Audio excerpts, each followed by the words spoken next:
Good after morning, everybody. I'm here with my Ducky, and there's like a spider in this little rock that I'm using to hold up my phone, so he's chilling here with me. I have a live audience, and we're going to be reading Daniel 2. Because yesterday we read Daniel 1, and tomorrow will be Daniel 3. Math. All right. This is about Nebuchadnezzar's dream. Okay. In the second year of his reign, Nebuchadnezzar had dreams. His mind was troubled, and he could not sleep. So the king summoned the magicians, enchanters, sorcerers, and astrologers to tell him what he had dreamed.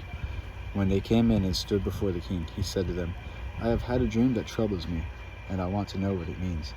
Then the astrologers answered the king, "May the king live forever. Tell your servants the dream, and we will interpret it." The king replied to the astrologers, "This is what I have firmly decided. If you do not tell me what my dream was and interpret it, I will have you cut to pieces and your horses turned into piles of rubble. But if you tell me the dream and explain it, you will receive from me gifts and rewards and great honor. So tell me the dream and interpret it for me." Once more they replied, "Let the king tell his servants the dream." Once more they replied, "Let the king tell his servants the dream, and we will interpret it." Then the king answered, "I am certain that you are trying to gain time, because you realize that this is what I have firmly decided. If you do not tell me the dream, there is only one penalty for you. You have conspired to tell me misleading and wicked things, hoping the situation will change. So then, tell me the dream, and I will know that you can interpret it for me." The astrologers answered the king, "There is no one on earth who can do what the king asked. No king, however great and mighty, has ever asked such a thing of any magician or enchanter or astrologer. What the king asks is too difficult. No one can reveal it to the king except the gods, and they do not live among humans." This made the king so angry and furious that he ordered the execution of all the wise men in Babylon. So the decree was issued to put the wise men to death, and men were sent to look for Daniel and his friends to put them to death. When Arioch, the commander of the king's guard, had gone out to put to death the wise men of Babylon, Daniel spoke to him with wisdom and tact. He asked the king's officer, "Why did the king issue such a harsh decree?" Arioch then explained the matter to Daniel. At this, Daniel went into the king and asked for time, so that he might interpret the dream for him. When Daniel returned to his house and explained the matter to his friends, Hananiah, Mishael, and Azariah, he urged them to plead for mercy from the God of heaven concerning this mystery, so that he and his friends might not be executed with the rest of the wise men of Babylon. During the night, the mystery was revealed to Daniel in a vision. Then Daniel praised the God of heaven and said, "Praise be to the name of God forever and ever. Wisdom and power are his. He changes times and seasons. He deposes kings and raises up others. He gives wisdom to the wise and knowledge to the discerning. He reveals deep and hidden things. He knows what lies in darkness, and light dwells with him. I thank and praise you, God of my ancestors. You have given me wisdom and power. You have made known to me what we asked of you. You have made known to us the dream of the king." Then Daniel went to Arioch, whom the king had appointed to execute the wise men of Babylon, and said to him, "Do not execute the wise men of Babylon. Take me to the king, and I will interpret his dream for him." Arioch took Daniel to the king at once and said, "I have found a man among the exiles from Judah who can tell the king what his dream means." The king asked Daniel, also called Belteshazzar, "Are you able to tell me what I saw in my dream and interpret it?" Daniel replied, "No wise man, enchanter, magician, or diviner can explain to the king the mystery he has asked about, but there is a God in heaven who reveals mysteries. He has shown King Nebuchadnezzar what will happen in days to come. Your dreams and the visions that passed through your mind as you were lying in bed are these. As your majesty was laying there, your mind turned to things to come, and the revealer of mysteries showed you what is going to happen. As for me, this mystery has been revealed to me, not because I have greater wisdom than anyone else alive, but so that your majesty may know the interpretation and that you may understand what went through your mind.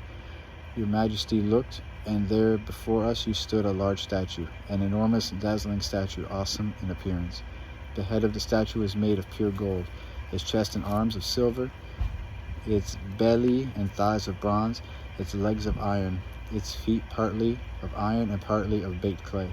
While you were watching, a rock was cut out, but not by human hands. It struck the statue on its feet of iron and clay and smashed them. Then the iron, the clay, the bronze, the silver, and the gold were all broken into pieces and become like chaff on a threshing floor in the summer. The wind swept away without leaving a trace, but the rock that struck the statue became a huge mountain and filled the whole earth. This was the dream, and now we will interpret it to the king, your majesty. You are the king of kings. The God of heaven has given you dominion and power and might and glory. In your hands he has placed all mankind and the beasts of the field and the birds in the sky. Wherever they live, he has made you ruler over them all. You are that head of gold. After you, another kingdom will arise, inferior to yours. Next, a third kingdom, one of bronze, will rule over the whole earth. Finally, there will be a fourth kingdom, strong as iron, for iron breaks and smashes everything. And as iron breaks things to pieces, so it will crush and break all the others. Just as you saw that the feet and toes were partly of baked clay and partly of iron, so this will be a divided kingdom, yet will have some of the strength of iron in it. Even as you saw iron mixed with clay, as the toes were partly iron and partly clay, so this kingdom will be partly strong and partly brittle. And just as you saw the iron mixed with baked clay, so the people will be a mixture and will not remain united any more than iron mixes with clay. Hey, little guy. It's a little ant.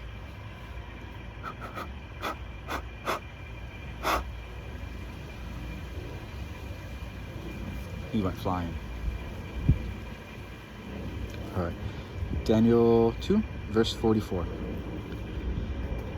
In the time of those kings, the God of heaven will set up a kingdom that will never be destroyed, nor will it be left to another people. It will crush all those kingdoms and bring them to an end, but itself will endure forever. This is the meaning of the vision of the rock cut out of the mountain, but not by human hands. A rock that broke the iron, the bronze, the clay, the silver, and gold to pieces. The great God has shown the king what will take place in the future. The dream is true, and its interpretation is trustworthy. Then King Nebuchadnezzar fell prostrate before Daniel and paid him honor and ordered that an offering and incense be presented to him.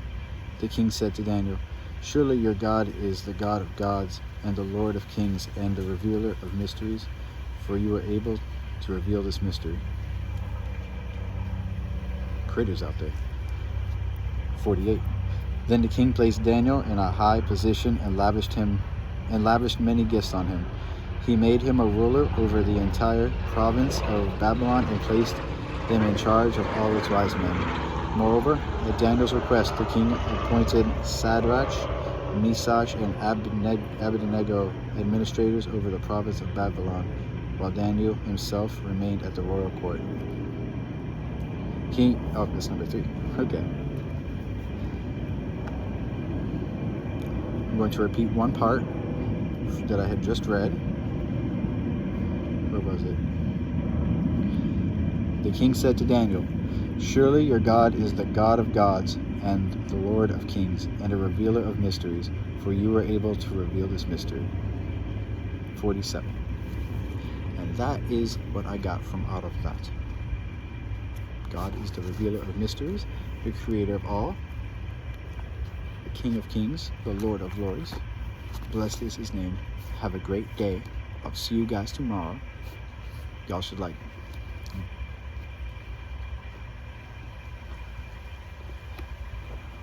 keep me accountable. Make sure I be posting. Bye, guys. Look, my hair's wet. All right, that's all.